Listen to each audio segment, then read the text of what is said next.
but that's all right. I don't need it. I can You just have, watch everything. I don't need to do anything on it. Do you have your spiel? I have handy? I have it all printed out, yeah. I'm going to go ahead and unmute Heather and get us going. Surprised it doesn't let me just unmute her.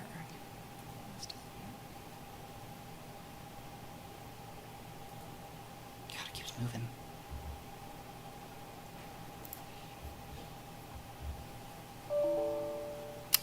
Huh. Connection attempt failed. Why? Hi, everybody. This is Heather Tice. Hi. I'm PTAC chair of, and I just, are we ready to start?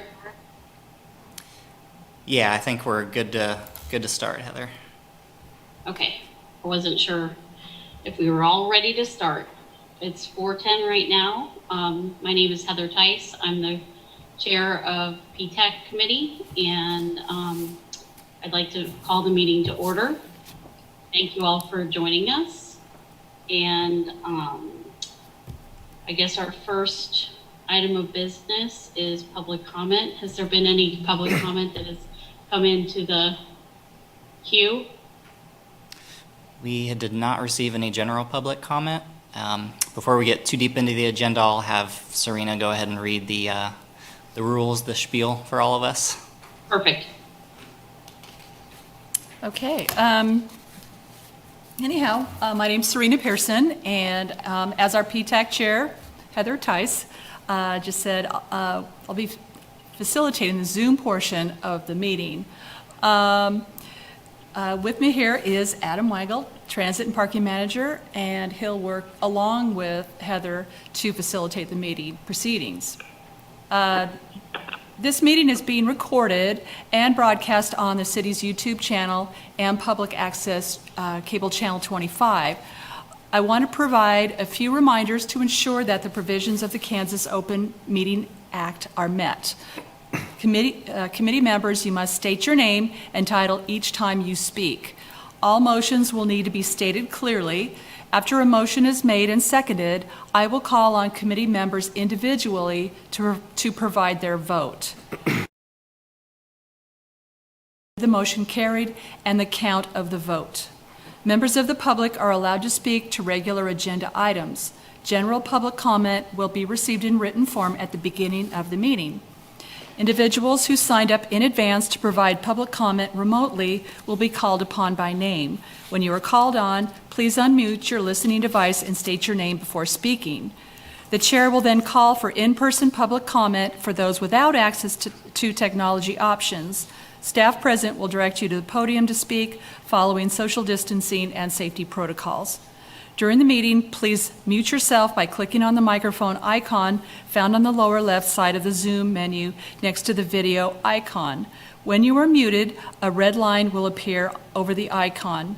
Muting your microphone during the meeting will make it easier for everyone to hear. You'll just have to remember to unmute it if and when you want to speak. In some cases, I may mute or unmute people as needed. Each time you speak, please remember to state your name and title for the benefit of those listening remotely. In the menu, you can turn your camera on and off by clicking the video icon. For the purposes of this public meeting, please keep your video on during the meeting. If you are participating by phone, you can click *6 to unmute your phone. For those using Zoom, somewhere on your screen you will see a choice to toggle between speaker and gallery view. Speaker view shows the active speaker.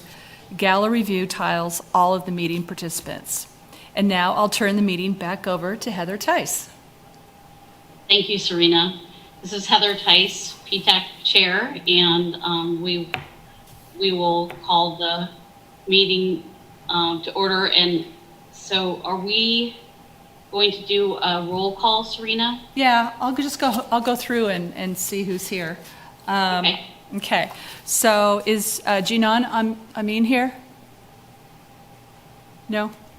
Yes. Yes? Yes, here. Oh, she's here. Okay, good. Lance is here in person.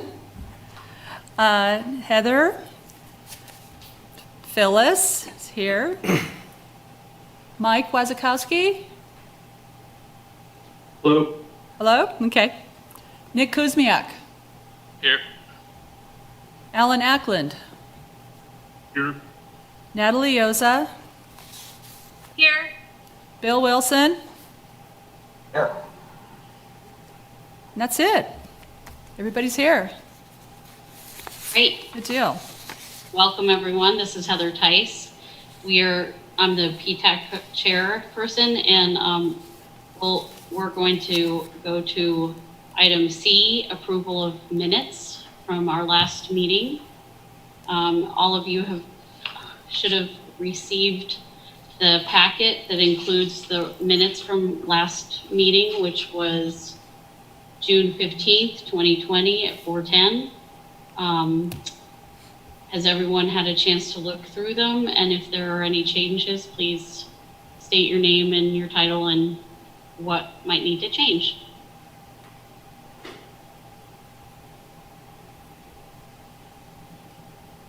Are there any changes? I guess no changes. Shall This is we- Mike Wazakowski, PTAC member. Hearing no changes offered, I move that we accept the minutes as drafted. Thank you, Mike.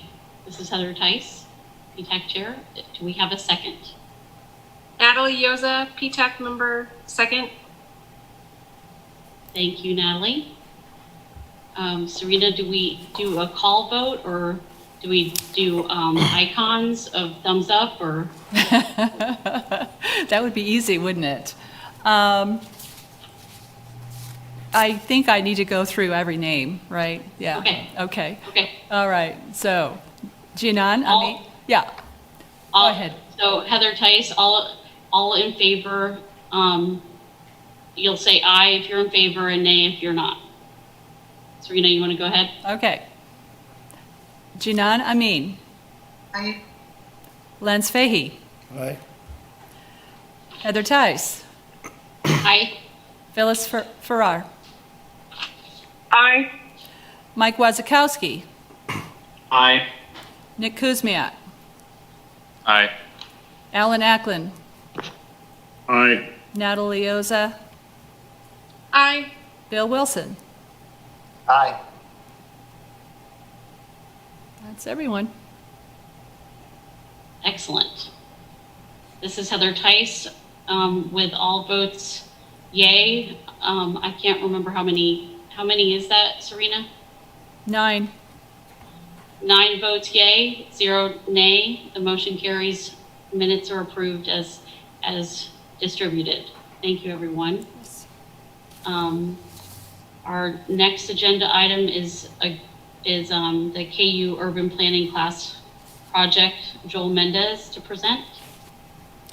This is Adam Weigel, Transit and Parking Manager. I'll just give a brief introduction of Joel and set him up and let him talk about that class project. So Joel reached out to me. He's a urban planning professor at KU, teaches a class focused on transit, and was interested in how his class might be able to contribute to a real world deliverable that we might find useful at Lawrence Transit. So him and I talked through a little bit about what he was looking for as far as experience for the participants of that class, and then what type of projects might be interesting for us. And what I had attached to the agenda was a list of those potential ideas that I had come up with. But first I'll let Joel introduce himself and the kind of an overview of the class project. Then as a group we can talk through the short list we had come up with, but then welcome to hear thoughts and ideas from PTAC members at that time. So Joel, take it away. Yes, thank you, Adam, and pleasure to be here to speak with everyone. Well, a little just a synopsis of my course. Every fall I have a public transit course which focuses on designing transit networks and delivering quality service. This course is usually attended by urban planning students, architecture students, public policy students, and engineering students. We cover a wide array of topics integral to the delivery of quality transit service, like the network design, station placement, station design, fare policies, etc. As Adam stated, we had conversations over the summer of how this course could potentially provide, or be a resource to the city. There's a lot of things that Adam wanted to do in terms of addressing some areas in regards to the delivery of transit service here in Lawrence and within the MPO. And we felt that this class could provide our students an opportunity to get some real life experience, but also support a lot of the endeavors that the MPO wants to pursue as well. So I guess today was mostly to kind of get a sense and get some feedback of what you folks most valued in terms of the projects that we could potentially pursue this summer and help the MPO advance. So thanks, Joel. This is Adam Weigel, Transit and Parking Manager. So maybe before we dive into topic ideas and things that we might have the class look at, would any PTAC members have questions for Joel or the expectations or parameters of this project? This is Heather Tice, PTAC Chair. I thank you for joining us today and giving us an opportunity to help out your students and help out the community. Have you done this type of project before? I worked on large-scale transportation projects before. Not specifically transit, more geared towards pedestrian-oriented projects. I've worked at county level when I was living in Texas, and also at the federal level at the U.S. Department of Transportation. But pedestrian networks and transit are very much intertwined and very much support each other. So I feel like we have the ability, with myself overseeing the quality of the work that's going to be produced and also the skills of my students, that we could produce something that's very actionable and could be of use to the community. Thank you very much. This is Heather Tice, co-chair of PTAC, or chair of PTAC. So I'm very excited. I'm not sure what the group might have as far as any thoughts on a direction that we might go. There's a lot of options in these potential options. So if there's anybody that would like to just chime in and. This is Phyllis Farrer. Hi, Phyllis. Go ahead. Size, just a ballpark figure, how many students? Okay, I'll address that. I think I got a portion of that question. Again, Joel Mendez here. So enrollment is still ongoing. As of right now, it's looking like we might have 6 to 7 students. So that's something to consider. Something else that we should probably consider is that while now we are planning to meet in person here in Lawrence, if things worsen in regards to COVID, it might force us to go online, and then as a result, some folks might not be physically in Lawrence. So I think it might be helpful to have maybe a plan A and a plan B project. One, assuming that everybody is here physically and able to do some groundwork, and another that might be feasible if everything goes remotely, depending on the COVID situation. Thank you.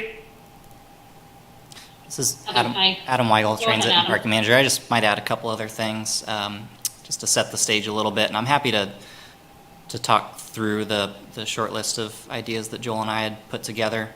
But another component of this is I do want, at the end of this discussion, for there to be the formation of a subcommittee of PTAC members to help work with the students throughout this semester. So subcommittee would have to be 4 members or less. It has to remain less than quorum, which would be 5 people. And I think the intent would be that the subcommittee would meet with students at least once a month throughout the project to kind of help guide and receive updates. I really want a group of PTAC members to be more closely invested in this process so that when we come together for meetings, it's not just me providing the updates of how the project is going. So that's something to keep in mind for PTAC members as we talk through this, is if you're interested in being on that subcommittee. Would it be helpful at this time to talk through the list that I had attached to the agenda today? And here I'm seeing a couple nods, so I'll go ahead and walk through that. Let me share a screen here.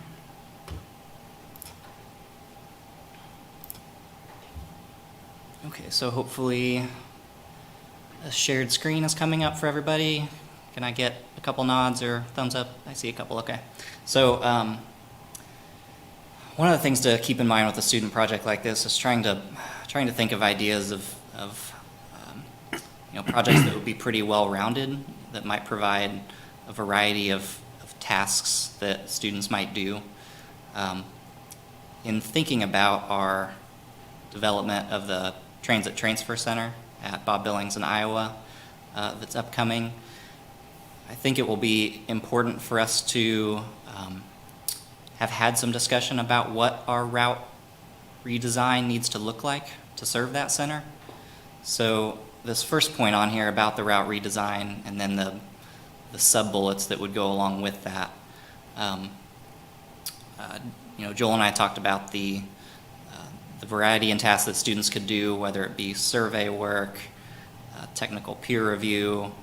There could be some limited design type work to facilitate those discussions in the community. We can have those broader transit discussions about frequency versus coverage, priorities and how we allocate our resources. So there's a lot of topic areas to cover throughout that particular project that might be really helpful and informative as we decide what our system looks like as it serves that new transfer center. I think that this particular project would not be the only community outreach related to route redesign and to that transfer center, but it could provide a helpful base and start that conversation early, so that we have plenty of time to engage with people, especially because we're going to have to figure out unique ways to engage with people over the next 6 to 12 months, just given the challenge of public meetings right now. So that all is that first bullet. The next idea was looking at microtransit. That is one of those hot button words that a lot of transit agencies are interested in talking about. Microtransit can mean a lot of different things, but in general is typically a supplement to or replacement for particular fixed route service. It's typically used as a way to make transit more efficient use of resources. So that was an option we considered. We have got a 9-year-old public participation plan that needs updated. We need to take another look at that and how we engage the public on an ongoing basis and for large projects. I did put a note there that it's possible that we might be able to coordinate with the MPO for some support on that. So it may not be as critical that a student group helps us with it, but is certainly something that could be possible.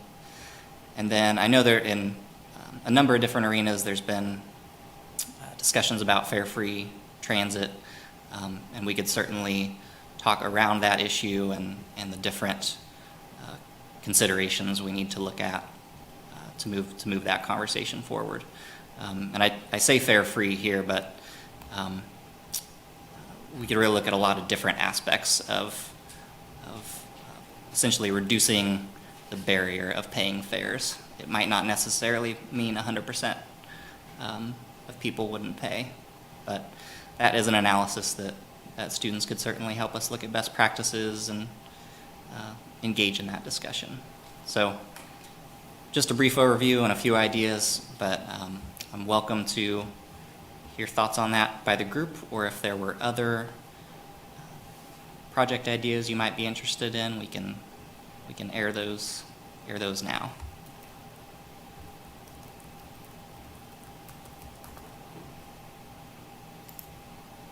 This is Mike Wazakowski. Of those that you listed up there, I think the route redesign options are going to be the most fruitful, given that once the new transit hub is complete, we're going to be completely redesigning all of our routes to go through that. So that, to me, strikes me as the best option. Over. Heather Tice. Oh, go ahead, Nick. It's okay. You can go first. Oh, I was just going to ask if anybody else had anything, so go ahead. Okay. Well, in that case, Nick Quisenberry, PTAC member. I agree with Mike in that I think the route rerouting is probably the best use of time and effort. It seems to me that would maybe be a first choice project. It sounds like there needs to be both a option for if students are back on campus and have the ability to really dig in. That would have to be kind of a more in-depth project, because not only would it take kind of background research to see how the various models work in other cities, but it would also need to be sort of a simulation, I'm assuming, to see how it could work in Lawrence, because it's vastly different from what we have now if we were to go to a grid system and a frequency optimizing system. I think the idea of a backup project is a pretty good idea, and the two that really stuck out to me were both the microtransit one and fare free. I think for those ones, it seems to me that would be much more focused on background research and see what the precedent is in similar cities and what the effects have been, and basically just say, well, this is what could be in store for Lawrence if we were to go this route. But I do think that the rerouting thing could be a lot more useful for us, especially because there's this constant, I guess, if we ever want to achieve the mode shift that is occasionally used as a buzzword, in getting people to use transit not just as the last resort, but as an actual choice that is actually useful to people who might even own cars. That's going to take a very different model from what we and other small cities have. So I don't know. I think going forward, that would be really important. So I do wonder, however, if we already are full steam ahead on the proposed transit center, it seems to me that would maybe require a hub and spoke model to work properly. Is it possible that we could do a main centralized transit hub while also considering a different route system in the future? I don't know if that's an Adam question or whoever. So Adam Weigel, Transit and Parking Manager. I don't think that the development that hub requires us to take every route there and like force a hub and spoke system. I mean, if you think about a route like Route 9 or Route 5 that stay on the periphery of town or travel certain corridors of town, we don't force those to come downtown just because we have a lot of other routes that come downtown. So I think there's the possibility, yes, that there's still some grid components, even if we're kind of stringing a number of routes into a transfer hub. So I would say there's at least flexibility in us having the discussion about that and deciding if we need to lean hub and spoke, if we need to lean grid, if it's a good balance of both. I think we've got room to plan for and talk about that.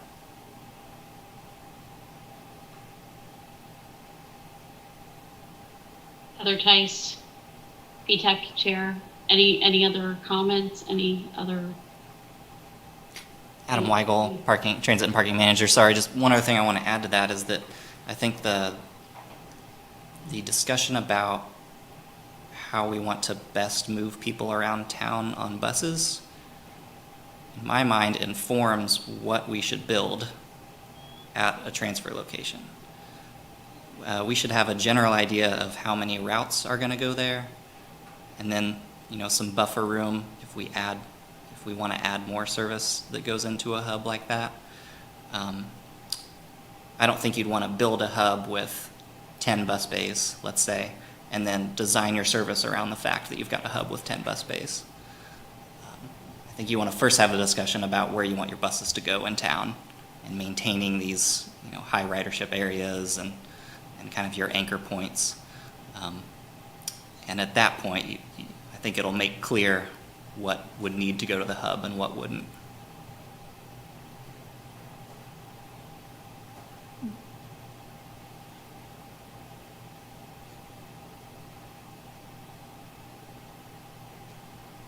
Any other thoughts? Heather Tice, PTAC Chair, any other thoughts before we move on? Adam, is there any other thoughts you have before we move on to the next agenda item?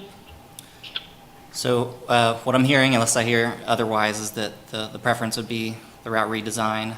I think Joel and I can work together to talk about practically what that looks like. Before we would move on to the next item, I'd want us to move forward with forming a subcommittee. So Okay. whoever is interested would need to speak up and then have a motion and a vote on that. Okay. Looking for volunteers, Heather Tice, PTAC Chair.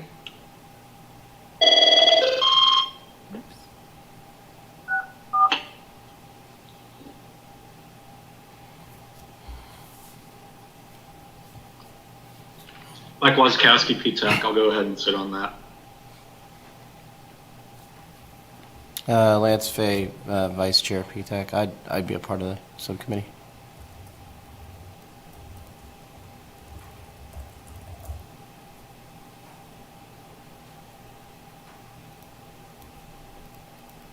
Heather Tice, PTAC Chair, I'm asking, are we needing 4 people or is 2 enough? This is Adam Weigel, Transit and Parking Manager.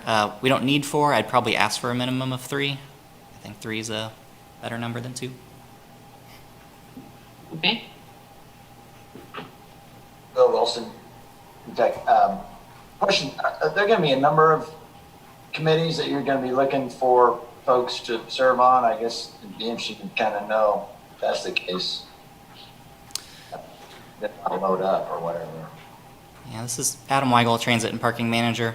I guess I don't have like an end vision of number of subcommittees. I imagined creating them and dissolving them as we need to for specific tasks that are happening. So this particular subcommittee would, meet through the fall semester.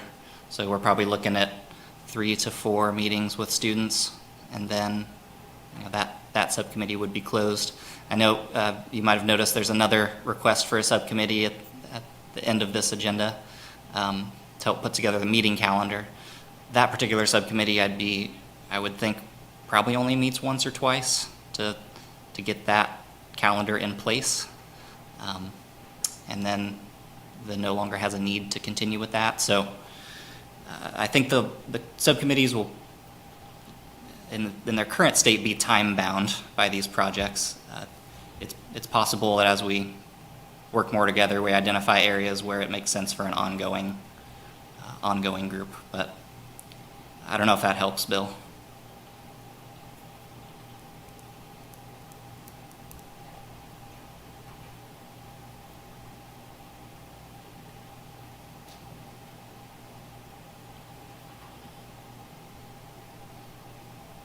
Heather Tice, PTAC Chair.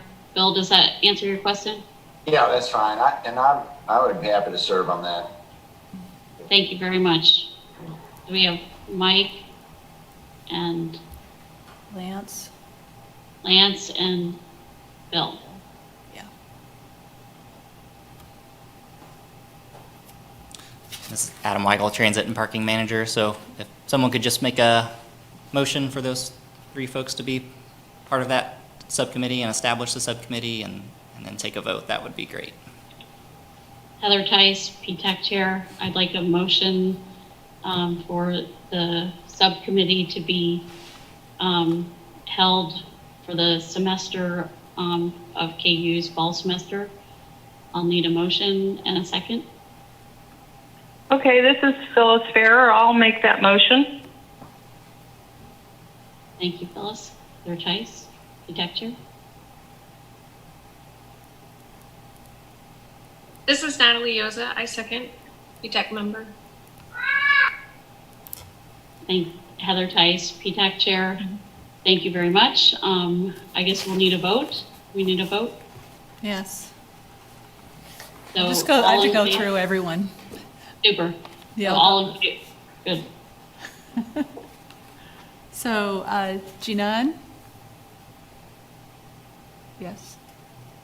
I saw your head nod. Lance? Yes. Heather? Yes? Phyllis? Yes. Mike? Yes. Nick? Yes. Alan? Yes. Natalie? Yes. And Bill?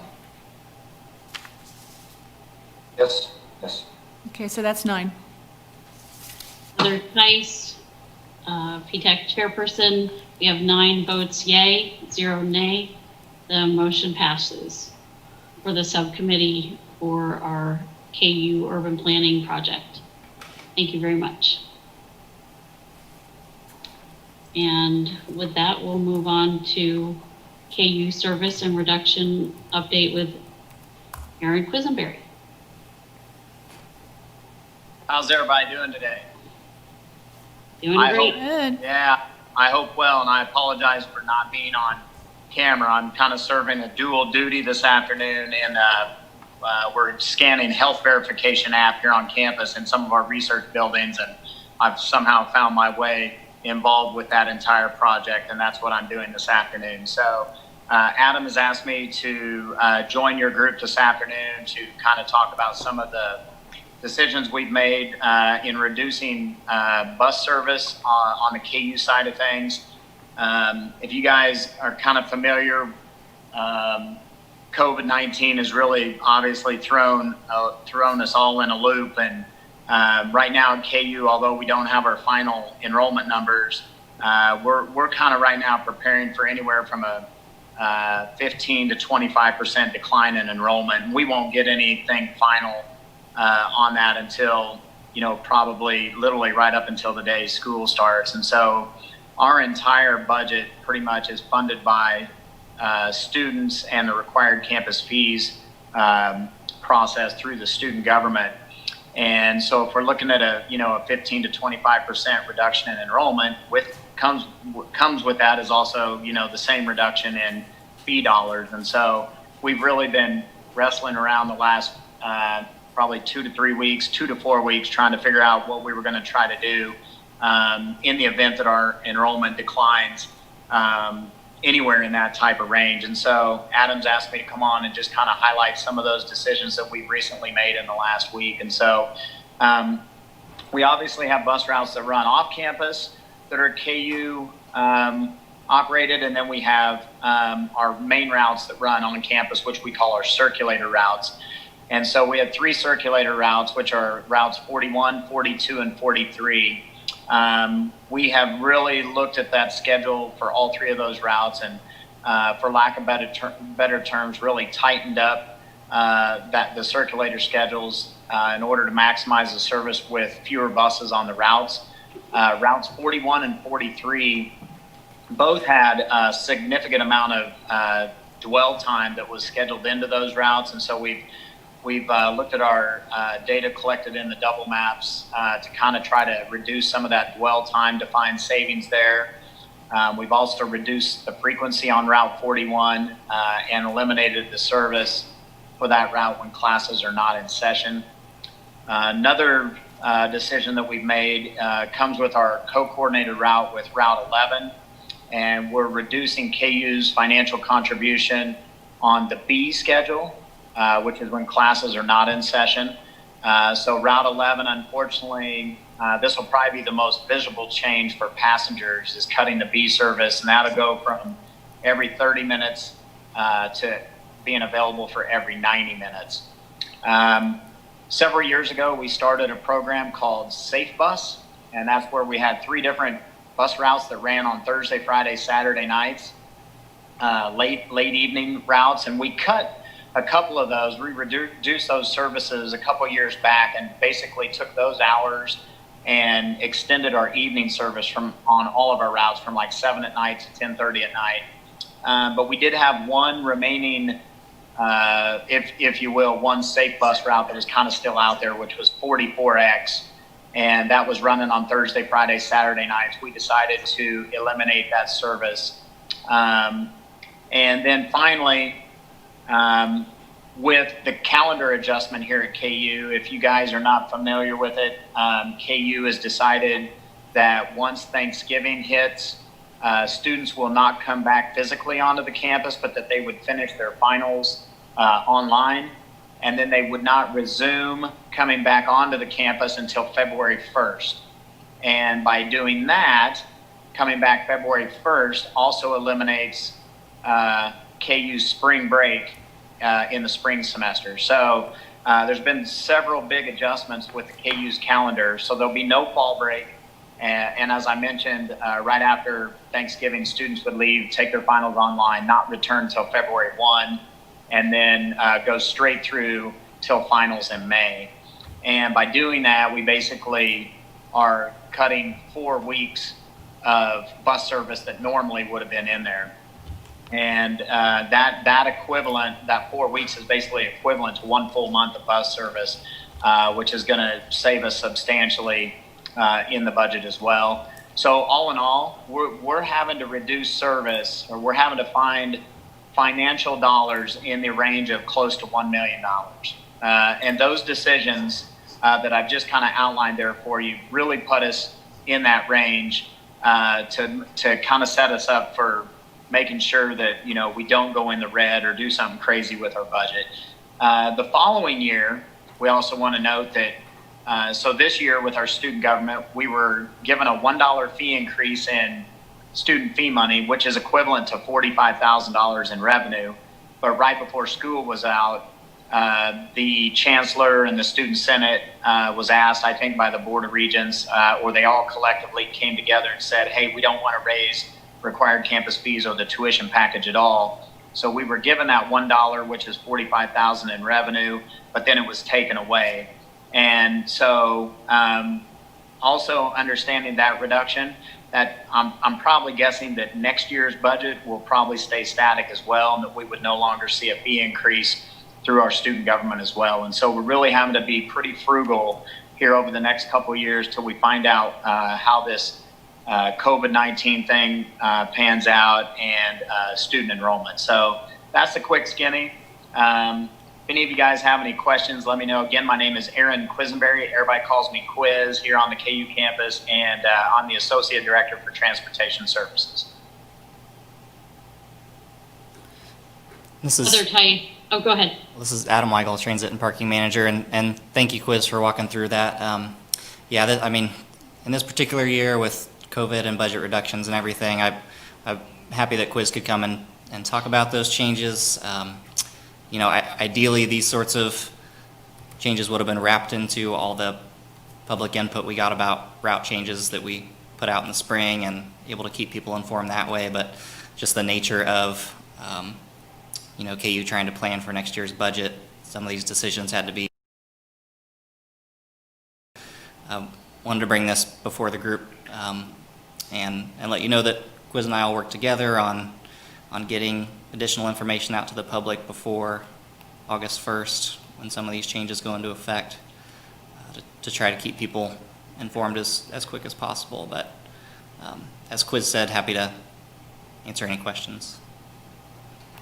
Yeah, and again, this is Aaron Quisenberry, and just one other item. I mean, what will be great news is we get to August and we find out that enrollment, if there's any decline at all, would be substantially lower than what we're potentially, you know, projecting. And so, and right now, that's just what we have to work with, and we won't know those numbers till probably mid-August, probably.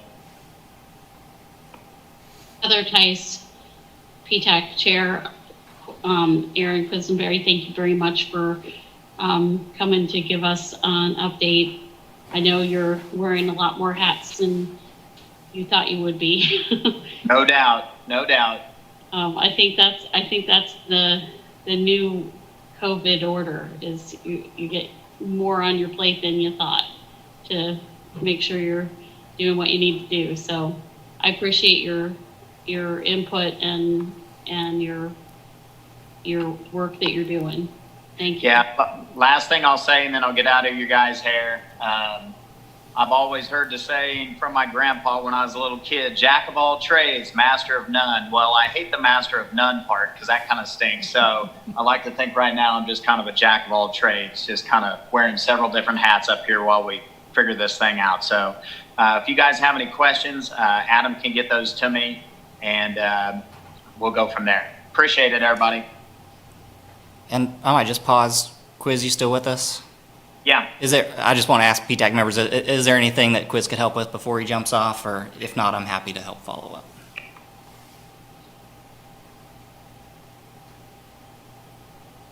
Okay, I just wanted to pause. Thanks, Quiz, for stopping by. Yeah. See you, everybody. Thank you. Thank you. Thank you.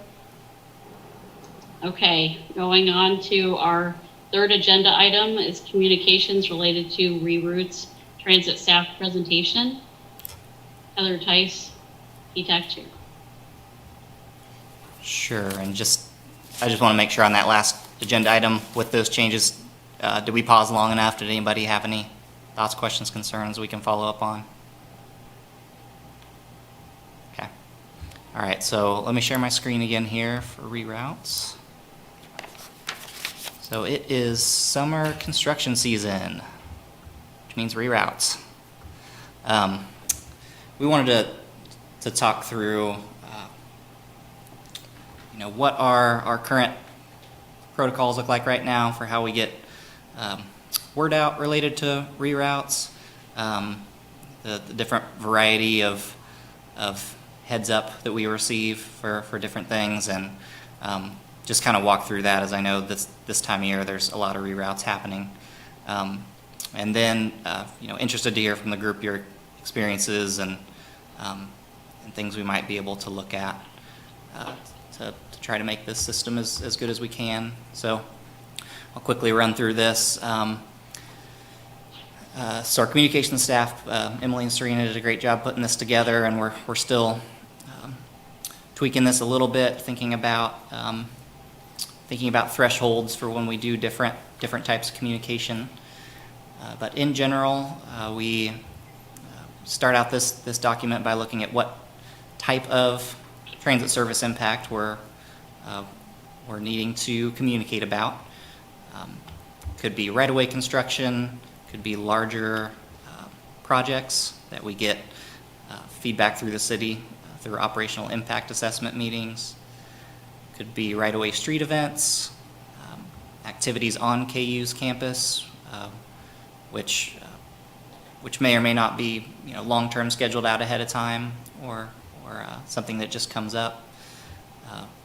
Emergencies, weathers, weather incidents, and then just us returning to our scheduled service. So anytime any of those things happen, our first effort is to figure out what the reroute needs to look like. We coordinate with First Transit on that effort.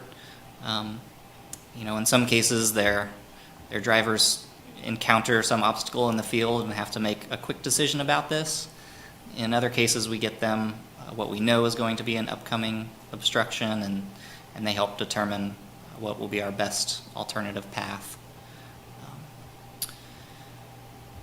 We then work to make sure between the city and KU and First Transit we're all informed about what those changes are.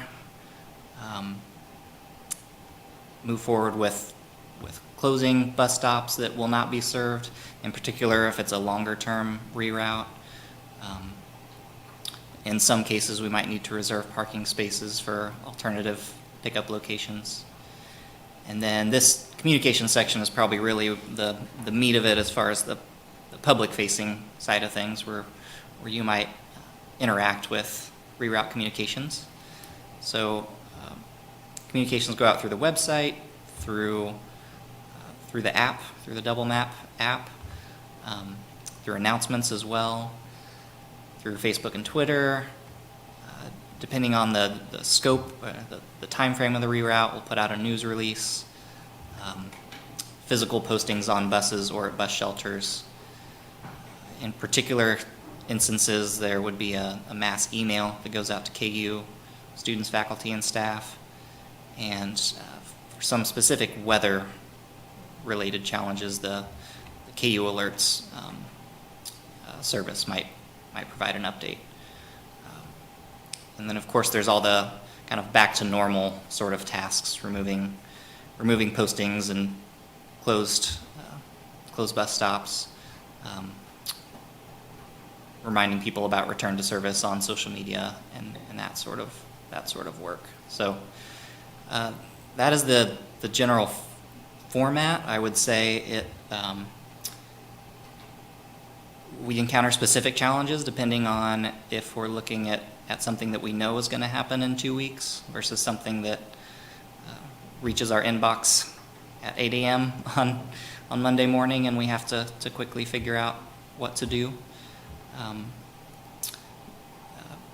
But that's the general rundown, and at this time I'm interested to hear PTAC members' thoughts on their experiences when they've been writing and needed to deal with a reroute.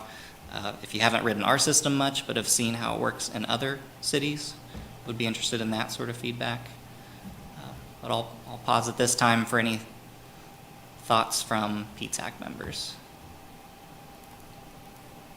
This is Mike Wazkowski, PTAC member. I'm curious, is this the process that's used for both short-term kind of emergency things like we had when part of Mass Street was closed down, or is a different process used for those kinds of situations, the more run-of-the-mill changes? Over. So thanks, Mike. This is Adam Weigel, Transit and Parking Manager. I would consider this the total list of things that we might do. I know we're actively working on kind of a matrix that would more specifically talk about thresholds with different types of reroutes that need to happen. In particular, if it's something that, this morning we had a tree trimming vehicle blocking our route for about an hour. Our level of communications for that might be different than a long-term blockage of a street, near downtown. Not everything is going to get a news release or provide us the time to go put physical postings on buses or at bus stops. So I would say there's some variation in the significance of a reroute as far as how much time it'll be in place. It's not necessarily captured in this document, but we're working on a way to put that in the matrix and understand what our thresholds are for different things. Does that get at your question, Mike? Yes, it does. Thank you. Over.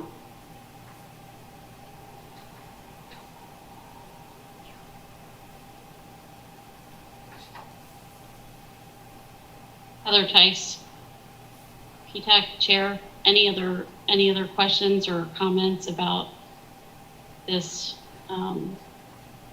this presentation? This is Jan, PTAC member. Can you hear me? Yeah. Just about announcements of rerouting the buses. It's not often, or if not always, it's often that it happened to me that I did not know about them. Maybe the city or the transit management relied more on online announcements rather than on-street announcements. So I don't know, probably for people like me, it's useful to have on-stop put up information on the stop to make commuters know. I'm not sure if this is only my experience or it happened to others, but this is at least for me. Thanks, Janan. This is Adam Weigel, Transit and Parking Manager. Just so I understand, you were talking about like physical announcements at a bus stop? Is that what you Or were you talking about on a bus, like a bus driver providing an audible announcement?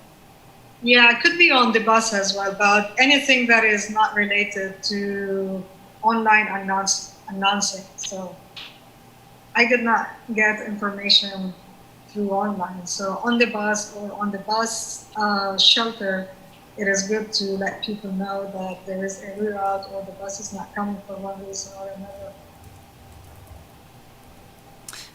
Thank you. This is Adam Weigel, Transit and Parking Manager. Thanks, Janan. I think, I think you're spot on that for some riders, it's not always feasible to check the internet or the website or the app to get that info. And we'll just have to, as a team, kind of brainstorm more what we can do. Part of our challenge is just staffing to get those physical announcements graded, printed, and out to the stops or to the buses. But we'll kick that around a little bit in-house to see what we might be able to think of.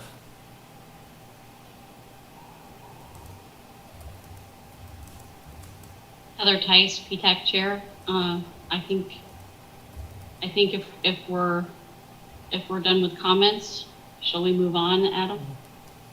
I got Lance Fay, Vice Chair, PTAC. I got some commentary here. So I agree with doing more of the on-bus communications, whatever form those might take. I think that'd be very helpful. I think there are more riders than you think that either don't have access or just didn't have the time or energy to check on the online or app or Facebook page before getting on the bus to go to work. I will also add that the KU campus has been a particularly bad area for this issue, and a lot of the issues are not last minute unknown. It's construction that they knew was going to happen, and that I think there needs to be some better coordination between KU personnel and our personnel and whoever's starting the construction projects, so that the announcements can be made in a more timely manner and posted. I know that some of the more recent reroutes were posted on Facebook and the website, but not on the app. And there is absolutely no information physically on campus about them. There has been no indication as to where stops are moving or where one would catch the bus or what stops are allowed to be used. Hear that information, then the rider has no way of knowing what to do. In some cases, these routes don't come back the same way they go out. And so it's been a very stressful thing to try to ride the city routes through campus in the summertime when this is going on. And I see this as something that could be and should be more well addressed than it has been. Yeah, thanks, Lance. This is Adam Weigel, Transit and Parking Manager. I appreciate that, and certainly I think absolutely, yeah, when you talk about things, construction that's planned out, we can certainly work better with KU to try to foresee that and get that info to the passengers on the street. Yeah, in particular, if a route doesn't match its exact return pattern, I can understand that being a real challenge. So I appreciate that feedback, and we'll definitely follow up to see how we can make that better for future years. Especially, I imagine the summer is probably the most challenging time when a lot of this construction happens. Yeah. So we'll definitely circle back on that point.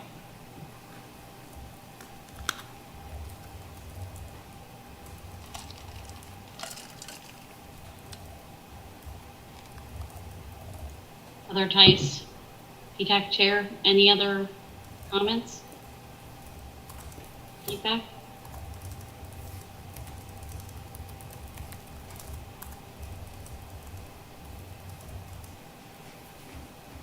Okay, let's move on to agenda 4, communication protocols for COVID transit staff presentation. Okay, Adam Weigel, Transit and Parking Manager. A second to share this again. Okay, so hopefully that's coming up shortly for people. So last meeting we talked about, well, we walked through the different things we were doing to try to disinfect the buses and rear door boarding and masks and all that work to try to keep people safe. And the conversation came up of, what if we learn that a driver or a passenger has tested positive and they were on one of our vehicles when they may have been contagious. So we did walk through here what we would do as far as communication to try to address that challenge. I think if you've been seeing the news in the last few weeks with a couple of city employees who've tested positive, I think you could expect a similar, as much as we can blast the information approach to try to get out information so folks can react accordingly. The difference being with our service that it would be our intent to be as transparent as possible with the days, times, routes that someone was on a particular bus, so that other passengers who may have been affected by that could touch base with their health provider and get tested if necessary. So just walking through this document, we discussed identifying some specifics about when the passenger or driver may have been in contact with others.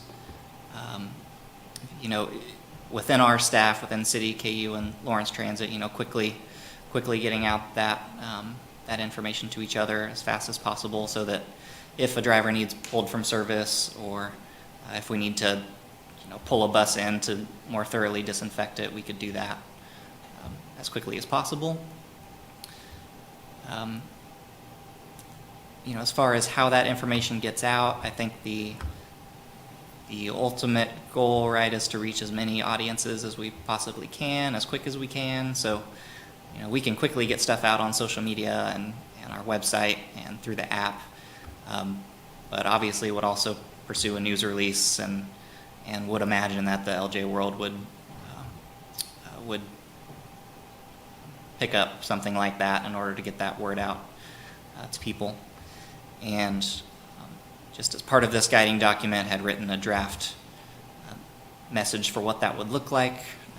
So PTAC members and the public was aware of the type of transparency we're looking for, which really lies, right around here, where we try to be as open and honest as possible about exactly where, when, what route things happened on, so that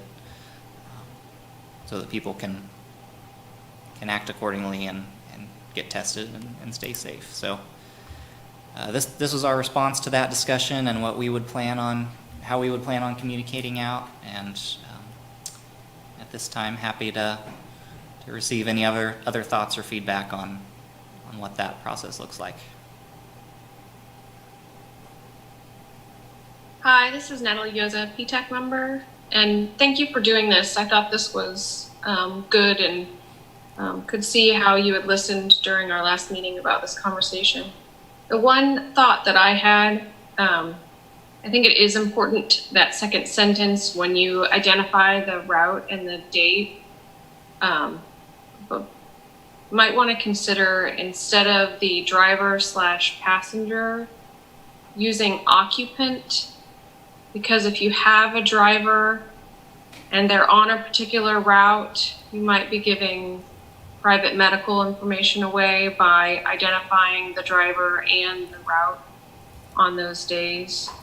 But if you just eliminate the driver-passenger distinction and use occupant, you can still help people identify whether they were on the bus with someone who has now tested positive without singling out a bus driver that may have been diagnosed with COVID.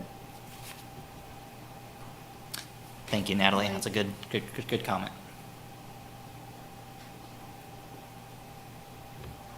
This is Mike Wazakowski. Echo Natalie's kudos for producing this. My advice would be that getting the information out as swiftly as possible is probably the best option. So posting to like media outlets, I don't think that's going to be nearly as useful as, say, sharing with the city's Facebook and Twitter accounts that are much more readily updated. Over. Thanks, Mike. Adam Weigel, Transit and Parking Manager. That's a good point too, and we've got a good relationship with the city communication staff there. They're really good about retweeting and sharing things on Facebook that we put out. So that would definitely be something they could help us amplify quickly.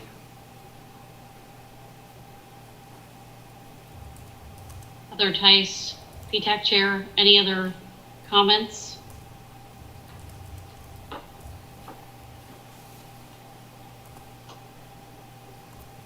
Shall we move on to number 5? Meeting calendar and future study sessions, regular agenda item, transit staff, and it is an action item and we're also going to establish a subcommittee. Thanks, Heather. It's Adam Weigel, Transit and Parking Manager. So this is a familiar item from last month. And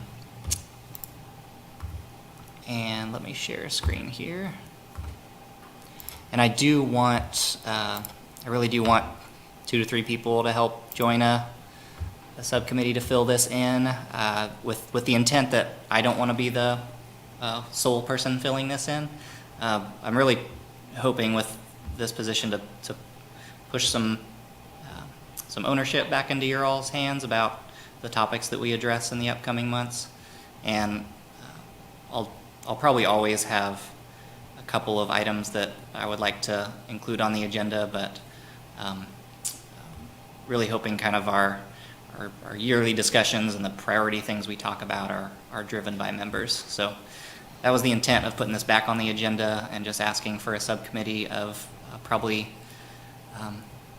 again 2 to 3 people, I think, and likely only need to meet once to do this. I just don't want to be the only one choosing what our next priority topics are that we talk about. So with that, I'll turn it back over to you, Heather, and if people have other questions or would like to just start volunteering for that subcommittee, up to you. Heather Tice, PTAC Chair. So let's open up the discussion on thoughts and see what people are thinking about. This is Natalie Yoza, PTAC member again, and thank you, Adam, for giving the committee an opportunity to have a larger voice.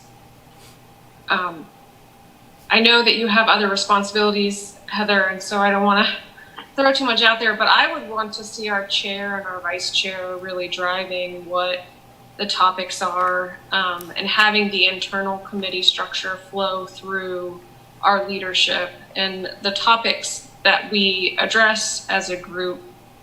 I think are critical to the leadership team's role. So I don't know if you guys already interface about that stuff, but that's just my thought on it. Heather Tice, PTAC Chair. Adam and Lance and I have been communicating pre-meeting to try to make sure that we have agenda prepared and we are discussing ideas and things that might be helpful to the committee. I had asked Adam if he thought that I needed to be on subcommittees also, and it wasn't his thought that it was necessary, but I feel like the calendar is something that I certainly could do. It's a one meeting, probably, to just sort of sort through ideas and thoughts on what topics we would like to at least bring to the group. So I'm certainly willing to be on that subcommittee, but and I feel like I want to give others an opportunity to put their you guys hear me more than I hear you. So I certainly want to give you guys an opportunity to put your ideas in there, and don't hesitate to let me know if you feel like it's important and you want me on a committee. I'm willing. I don't want to take over all the committees and not give you guys the opportunity, because my tenure is coming up at the end of the year. So I want to make sure you guys have your voices heard and your ideas on paper too. Heather, that's great. Thank you. And I also think that when you have a group of people, 9, it's good to share the workload so no one is drowning and unable to get to their other stuff. So I appreciate those comments. Heather Tice, PTAC chair. So I am hopeful that there are other people that are interested and have ideas on the transit of the PTAC meeting calendar. There's already a really nice draft that Adam put together with ideas, just as a starting point. So I don't feel like, we're not reinventing anything. We're just adding our input to the process. And I think that's hopeful and a good idea. Thank you, Adam. I might just add to Adam Weigel, Transit and Parking Manager. I might add that this is, the intent of this is to get some framework for the rest of the year, but I do imagine this being still a dynamic process. I mean, as I work with Heather and Lance, leading up to each meeting, I would expect members to be funneling ideas up to them for ideas for the agendas as they come up. And if we put something on the September meeting and we want to move it around, that's fine. But this I think is just a starting point to get some things slated, kind of prioritize.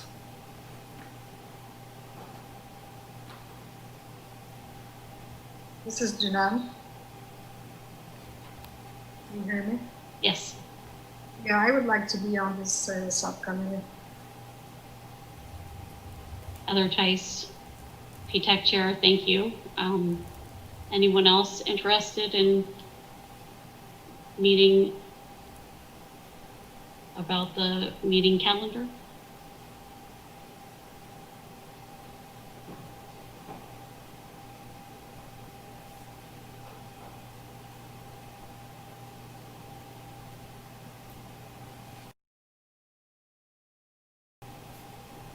This is Adam Weigel, Transit and Parking Manager. We can probably work with that, Heather, if that's all right.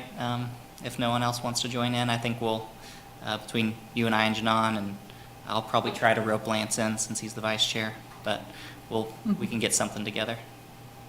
Absolutely. Heather Tice, PTAC chair. I guess I'm going to ask for a motion for the subcommittee to include myself, Lance, Janan, and the transit staff to meet about the PTAC meeting calendar and put it together.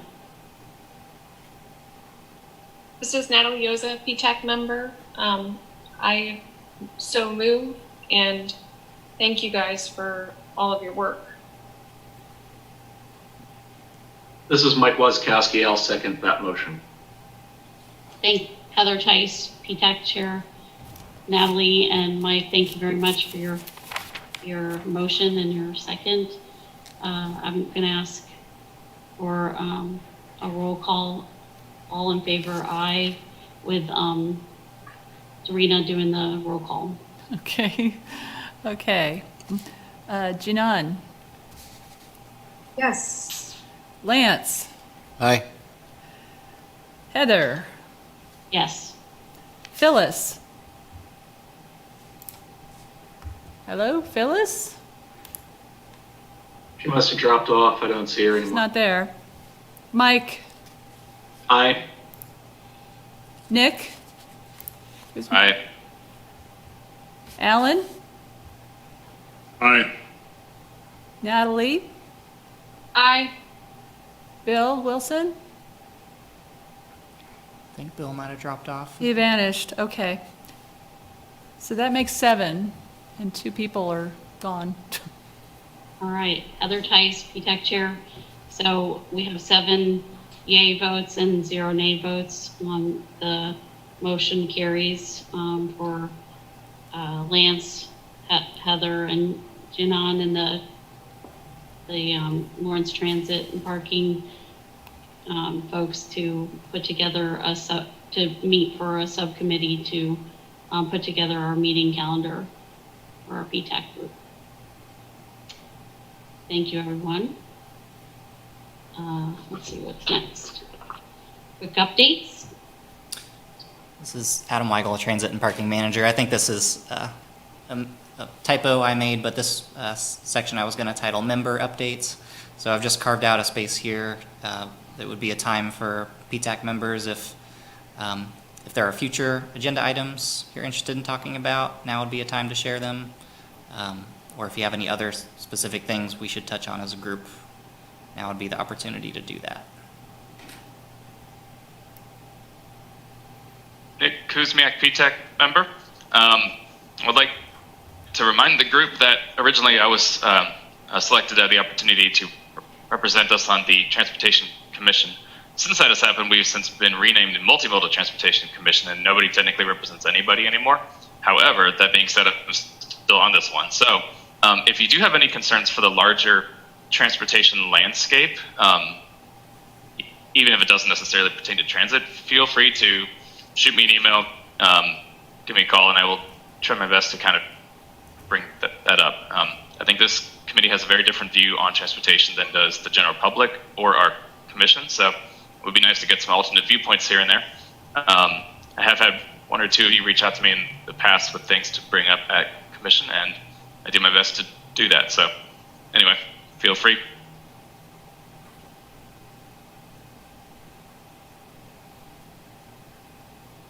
Heather Tice, PTAC Chair. Anybody else have any updates? And thank you, Nick. I appreciate it.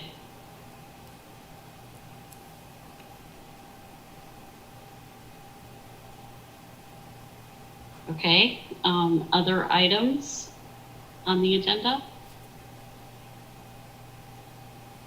This is Adam Weigel, Transit and Parking Manager. So I put on here a transit staff item to introduce a new intern who we have hired. I wasn't sure we were going to have her on board by the time of this meeting, but we have. So I've got Candace Barnes on the line with us, and today is her first day as transit planning intern for Lawrence Transit. So we're really excited to have her, and we're excited about her skill set and what she's interested in. I think we'll really benefit from having her on the team. So I'm just going to let her introduce herself briefly and have the PTAC team welcome her. Hi guys. So I was, just a little bit about me, I was born and raised in Lawrence. I really love this town. Went to KU for my undergrad in sociology, and now I'm back at KU getting my master's in urban planning. So yeah, like Adam said, this is my first day. I'm really excited. And yeah, I hope to get to know some more of you. Heather Tice, PTAC Chair.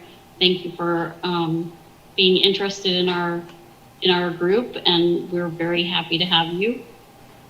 Sounds like a really important thing to decide on a new master's plan.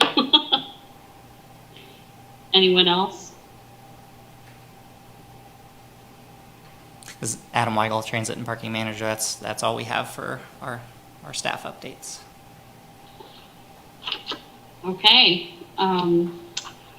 Next item is our August meeting. Is Heather Tice, PTAC Chair. Sorry about that. We are meeting on August 10th, 2020, for our next PTAC meeting.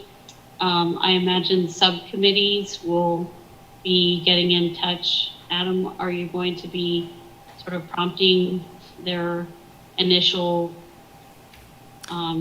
reaching out to them and initially letting them know when to start, or are we Yes. supposed? Adam Weigel, Transit and Parking Manager. Yes, I would imagine I'll be the one prompting when those meetings might happen. Okay, so Heather Tice, PTAC Chair. I just wanted to make sure there was a sort of a clear understanding that the meetings will be prompted, but then, you know, the folks that are in that committee will be doing the work. So that sounds great to me. If there aren't any other comments, I can adjourn the meeting. Is there any other comments before we adjourn?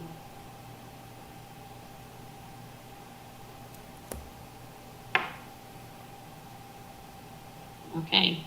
Well, be safe out there. Thank you, everyone, for joining. This is Heather Tice, PTAC Chair, adjourning the meeting. Thank you. Thank you. Thanks, everyone. All right. Thanks.